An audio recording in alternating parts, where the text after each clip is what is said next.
But what I would suggest is if you are pumping in the middle of the night, have that one set of fresh pump set that you're going to use in the beginning of the night. That first, call it whether that's middle of the night or like late night, 10:30, 11 o'clock set.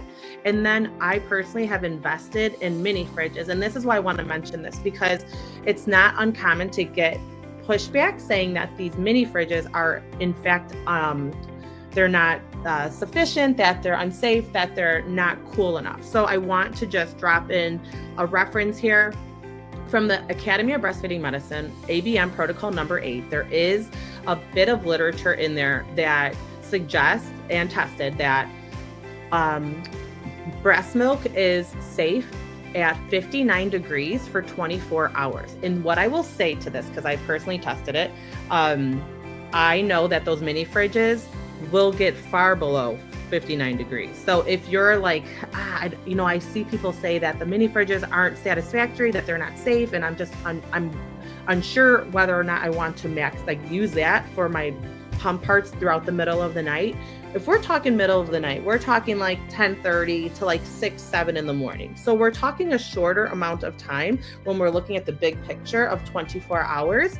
And we're also looking at a reduced temperature far below 59 degrees. So if you were on the fence of using a mini fridge in your bedroom, in your bathroom, upstairs, wherever away from your kitchen, where that's just where you're throwing your milk or your pump parts, you are in the clear. If you want to use that solution for your middle of the night feeds. If you're collecting with, call it like a passive collector or a shell or something, you can put it in there for those couple of hours before you wake up for the morning, or even your pump parts. So I just wanted to throw that in because that question was in here and I was like, oh, that's a good one. That's a really good question. No, that's perfect. And there were some live questions that came through about the fridge hack as well. And I think even with that, people were asking, exactly what is the fridge hack? And should I use it? How often should I be? Yeah, I can talk more about it if you'd like. One, I don't even remember what the exact question was, but it was about the fridge hack. It was specifically about with them returning to work, kind of how can they use that? Yeah, sure.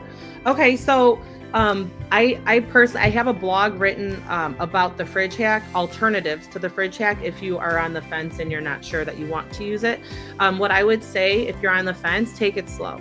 I would invest in 2 sets of pump parts, and I would use one for 12 hours and the other for the other 12 hours of the day. So you're only looking at approximately 3 pump sessions for that one set before you get that fresh set and start all over.